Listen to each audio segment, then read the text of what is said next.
What's up, everyone? Michigan1777 here. Just wanted to talk today about the Sony A90J. I have applied the D-Nice settings. If you don't know who D-Nice is, he works for Robert Zohn from Value Electronics, and he is the professional calibrator for Robert Zohn. And he put out his 65-inch and 65 and 55-inch Sony A90J settings at the AVS forum. So I'm going to leave that in the description below. I don't want to show his settings on here because I want him to get the clicks on AVS forum so that he continues to get that support.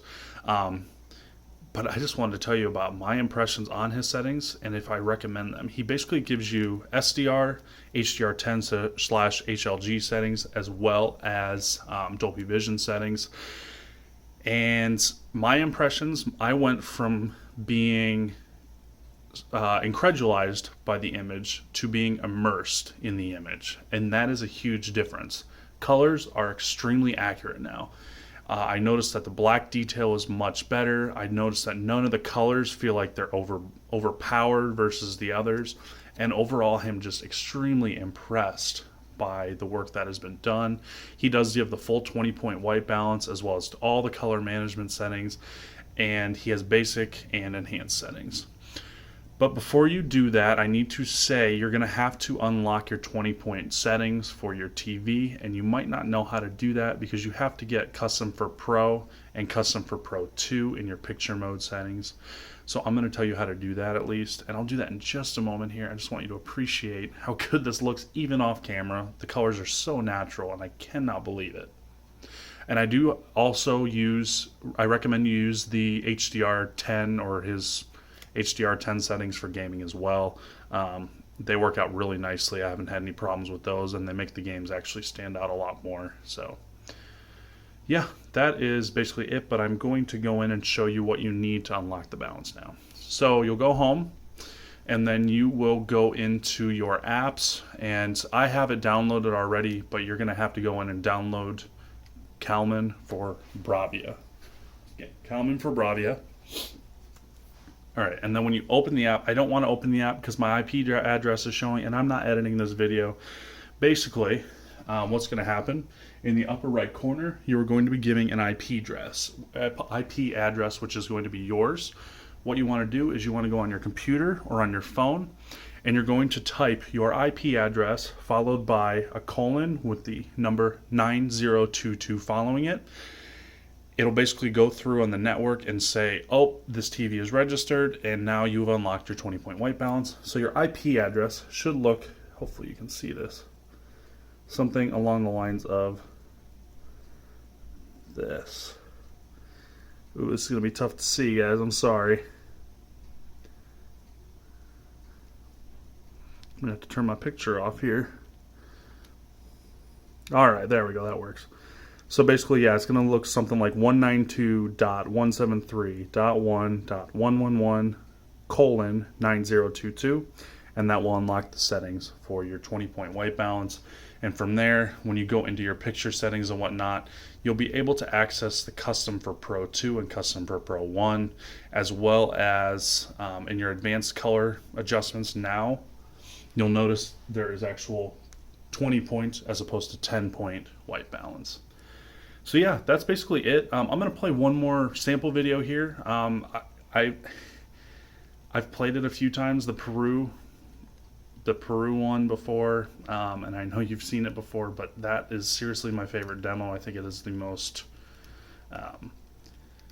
enjoyable demo, I guess. So I'm going to put that back up here. I'm going to let that play out, and you can kind of see what I'm saying a little bit, how the greens stand out a little bit more, and just how the colors look more natural than beforehand.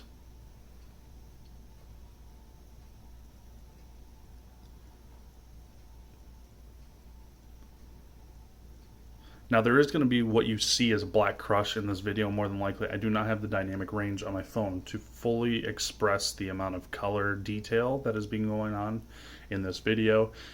I don't have the dynamic range in my phone as well. It's just, that's how phone sensors work. The first thing I do want to say that I noticed from these settings, and I'm going to just talk down now. Sorry if it's getting a little blurry. Don't want that to happen.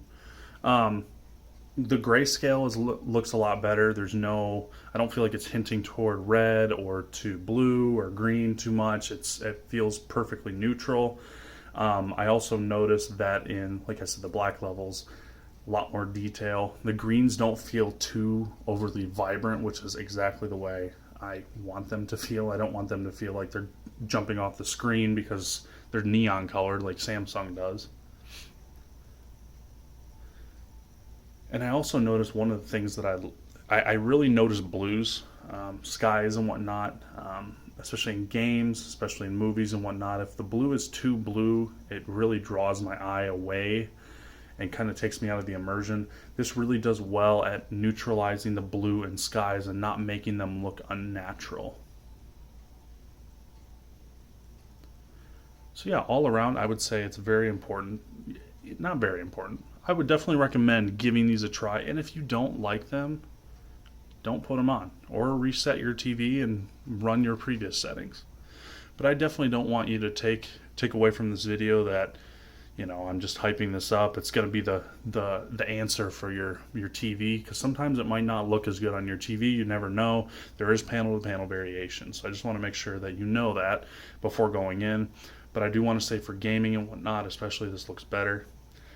And I'm actually going to pause this now and go into a game, and it's going to be Battlefield again. I'm going to go into the same map that I did in a prior video and show you the settings specifically and how they've changed the image. Okay, so I'm loading into the game now. Essentially, I have the same settings that he does for HDR, and it looks great, honestly, when I do load in and whatnot. The first thing I do notice, and it's going to be tough to tell because this is off screen. The blues still look deep and colorful and vibrant, but not unnaturally blue, if that makes sense. Like, it looks like the sky. The greens make vegetation look green, but the correct shade of green. And I know, like I said, basically prior in this video, that it's going to be tough to tell because I'm off screen, and I'm going to try and run through this similar to how I did before, but you might maybe be able to pick up on the changes in the blue and whatnot. I don't even have to use live color anymore, which is incredible for me. Beforehand I was using live color because I felt like the colors just didn't feel right, and I was hoping that would pull a little bit more out of it. I don't have to anymore. These settings have really, I think, enhanced the image to the point I don't need live color to be impressed anymore. So yeah, I'm going to run down by the water down here. One thing that you might notice is the detail here, bounce lighting and everything else. It looks more, natural, looks more orange. And I'll get down to the water here so that you can check out the way that the ocean looks.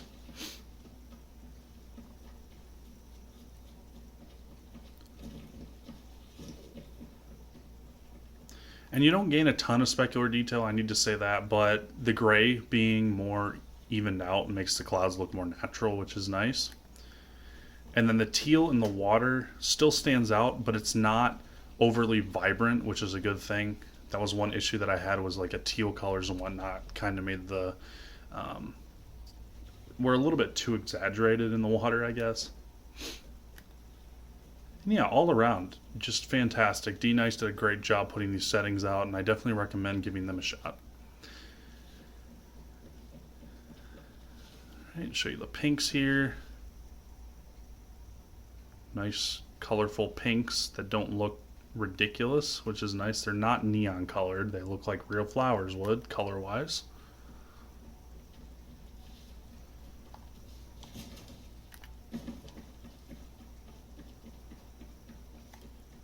Okay, I'm going to pause this and load one more map and run through that one as well.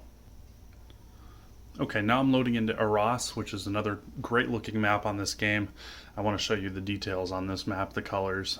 This one has a bit more of a muted sky since there's no ocean and whatnot, but it has very lush yellow fields as well as some nice earthy green colors and whatnot. I'm going to run around and show you what it looks like. And like I said before, because there is no ocean, the sky is going to look a little bit more muted. It might be hard to tell on the video, but the blue just looks right. That's the best way I can say it. It looks right. The HDR, the grayscale makes these clouds look very natural.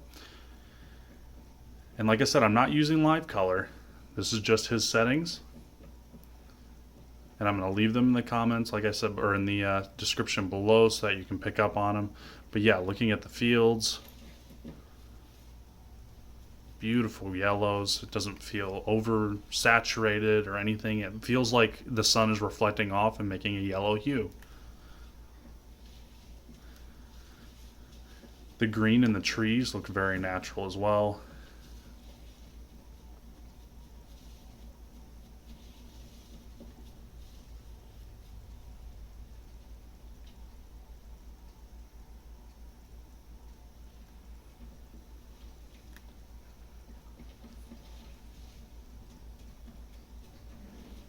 And yeah, all around I would say this is great. For a little bit of HDR impact, I'll show you here.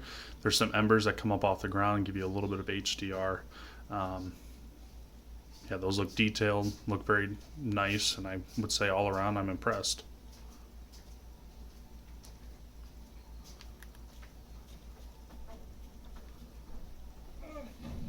Oop. Alright, I'm going to run up to the church real quick and then I will end this video. I want to give you a little bit of a look at the roof of the church. I'm going to go above so you can get a look at more of the map.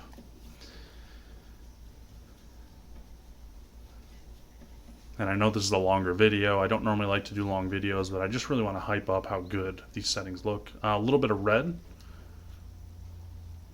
The flowers look very natural look all around. I mean, I would say that, you know, I would see a red colored flower like that, more like a crimson-y color.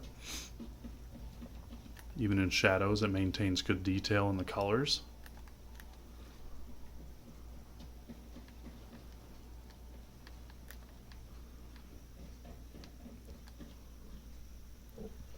You can see the light. The HDR is more impactful as I run by. It feels more realistic, like a light would as you run by it. It makes it feel like that. All right, going up in the church now.